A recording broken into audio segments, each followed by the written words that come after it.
എന്തു അമ്മ ഉച്ചക്ക് ഇന്ന് സ്പെഷ്യല്? എന്തോ ഈ അരിയുന്നത്? ഉച്ചയ്ക്ക് ഞാൻ മത്തങ്ങക്കറി വെക്കാൻ പോവാണ്. അത് കട്ട് ചെയ്തുകൊണ്ട് നിൽക്കുമായിരുന്നു. പിന്നെ കഴിഞ്ഞ ദിവസം നീ എനിക്ക് കാണിച്ചു തന്നില്ലായിരുന്നു സ്മൈലി ബോൾ വെച്ചുള്ള എക്സസൈസ്. അതൊന്നുകൂടെ എനിക്ക് കാണിച്ചു തരുമോ? ഞാൻ മറന്നു. അമ്മ, ഈ സ്മൈലി ബോൾ വെച്ചിട്ട് നമുക്ക് ഒന്നാമത് ചെയ്യാൻ പറ്റുന്ന എക്സസൈസ് എന്ന് പറഞ്ഞാൽ നമ്മുടെ കൈയുടെ വെള്ളയ്ക്കുള്ളിലേക്ക് ഇങ്ങനെ പിടിക്കുക. ഫുള്ള് ഗ്രിപ്പ് നിങ്ങൾ കൊടുക്കാൻ പാടില്ല, ലൈറ്റ് ഒരു ഗ്രിപ്പ് ഇങ്ങനെ കൊടുക്കുക. എന്നിട്ട് നമ്മുടെ റിസ്റ്റ് ഇങ്ങനെ ഡൗൺ ചെയ്തിട്ട് ഒരു 10 സെക്കൻഡ് നമ്മൾ ഹോൾഡ് ചെയ്ത് പിടിക്കുക. ഇതാണ് ഒന്നാമത്തെ എക്സസൈസ്. രണ്ടാമത് ചെയ്യേണ്ട എക്സസൈസ് എന്ന് പറയുന്നത് നമ്മളുടെ തമ്പിന്റെ ഉള്ളിലേക്ക് ഇത് വെച്ചിട്ട് മുകളിലത്തെ ബാക്കി 4 ഫിംഗേഴ്സും കൂടി ഇങ്ങനെ ചേർത്തിട്ട് നമ്മളിങ്ങനെ ലൈറ്റ് ആയിട്ട് ഒരു ഗ്രിപ്പ് 10 സെക്കൻഡ് ഹോൾഡ് ചെയ്യണം. ഇങ്ങനെ ഹോൾഡ് ചെയ്യുന്ന സമയത്ത് നമ്മുടെ കൈക്കുള്ളിലെയും അതേപോലെ വിരലിന്റെ മുകളിലുള്ളതുമായിട്ടുള്ള കുഞ്ഞു കുഞ്ഞു മസിൽസ് എല്ലാം ആക്റ്റീവ് ആകുന്ന ഒരു അടിപൊളി എക്സസൈസ് ആണ് ഇങ്ങനെ. അതായത് നമ്മളിങ്ങനെ പിൻ ചെയ്യുന്നത് പോലുള്ള ഒരു ഗ്രിപ്പ് മാത്രമേ നമ്മൾ ഇതിൽ കൊടുക്കാൻ പാടുള്ളൂ. ഇതാണ് രണ്ടാമത്തെ എക്സസൈസ്. നമ്മൾ കാണാൻ പോകുന്നതാണ് കുറച്ച് ടഫാണ്. മൂന്നാമത്തെ എക്സസൈസ് എന്ന് പറഞ്ഞാൽ നമ്മുടെ കൈയുടെ ഉള്ളുഭാഗം ഒരു കുഴി പോലെ ആക്കിയതിനു ശേഷം ഈ ബോൾ ഇതിന്റെ ഉള്ളിലേക്ക് വെച്ചിട്ട് എന്ത് ചെയ്യണം, നമ്മുടെ കൈയുടെ വെള്ള ഭാഗത്തിന്റെ ഗ്രിപ്പ് കൊണ്ട് നമ്മൾ ഇതിനെ ഹോൾഡ് ചെയ്ത് ഇങ്ങനെ ഒരു 10 സെക്കൻഡ് നമ്മൾ ഇതിനെ ഇങ്ങനെ പിടിക്കണം. അത് കഴിഞ്ഞ് ഒരു 10 സെക്കൻഡ് നമ്മൾ പതുക്കെ കൈ ഇങ്ങനെ മുകളിലോട്ട് ഉയർത്തി വെക്കണം. ഉയർത്തിയിട്ട് വീണ്ടും നമ്മൾ ഇതിനെ ഹോൾഡ് ചെയ്യുക.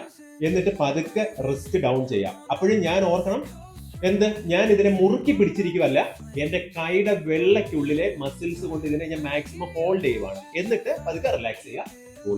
എടാ, ഇങ്ങനെ എന്റെ കയ്യിലേക്കകത്ത് നിക്കത്തില്ല കുഞ്ഞെ. ഇതിനകത്ത് എന്റെ കൈക്കകത്ത് ഗ്രിപ്പ് ഇല്ലടാ. ഇതെനിക്ക് പറ്റത്തില്ല. അടുത്ത കാണാൻ പോകുന്ന നാലാമത്തെ എക്സസൈസ് എന്ന് പറയുന്നത് നിങ്ങളുടെ ഓരോ ഫിംഗേഴ്സിന് നല്ല സ്ട്രെങ്ത് കിട്ടുന്ന എക്സസൈസ് ആണ്. നമ്മുടെ ഈ സ്മൈലി ബോളിനെ നമ്മുടെ 2 വിരലിന്റെ ഇടയ്ക്കോട്ട് വെച്ചിട്ട് ബാക്കി എല്ലാ വിരലും ഇതുപോലെ മടക്കി വെക്കുക. എന്നിട്ട് ഇതിനെ കൊണ്ട് നന്നായിട്ട് പ്രസ് ചെയ്തിട്ട് ഒരു 10 സെക്കൻഡ് ഹോൾഡ് ചെയ്യണം.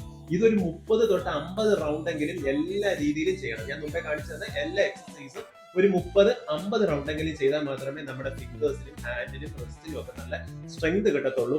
അടുത്ത 5ാമത്തെ എക്സസൈസ് എന്ന് പറയുന്നത് നമ്മൾ ഇതേപോലെ ടേബിളിൽ വെച്ചതിന് ശേഷം ഓരോ ഫിംഗേഴ്സും ഇതിന്റെ മുകളിൽ പ്രസ് ചെയ്ത് നമ്മൾ ഹോൾഡ് ചെയ്യണം 10 സെക്കൻഡ്. ആദ്യം നമ്മുടെ ചൂണ്ടുവിരലാണെങ്കിൽ അതൊരു 10 സെക്കൻഡ്, അടുത്തത് നമ്മൾ ഈ വിരലാണെങ്കിൽ അതൊരു 10 സെക്കൻഡ്, അടുത്തത് അങ്ങനെ ഓരോ വിരലുകളും നമ്മൾ 10 സെക്കൻഡ് ആയിട്ട് നമ്മൾ ടേബിളിൽ വെച്ച് ഹോൾഡ് ചെയ്തതിന് ശേഷം ഉടനെ തന്നെ നമ്മുടെ പാമ്പിന്റെ ഉള്ളിലേക്ക് ബോൾ ആക്കിയിട്ട് പതുക്കെ നമ്മൾ മസാജും കൂടെ ചെയ്തു കൊടുക്കണം. ഇതാണ് 5ാമത്തെ എക്സസൈസ്.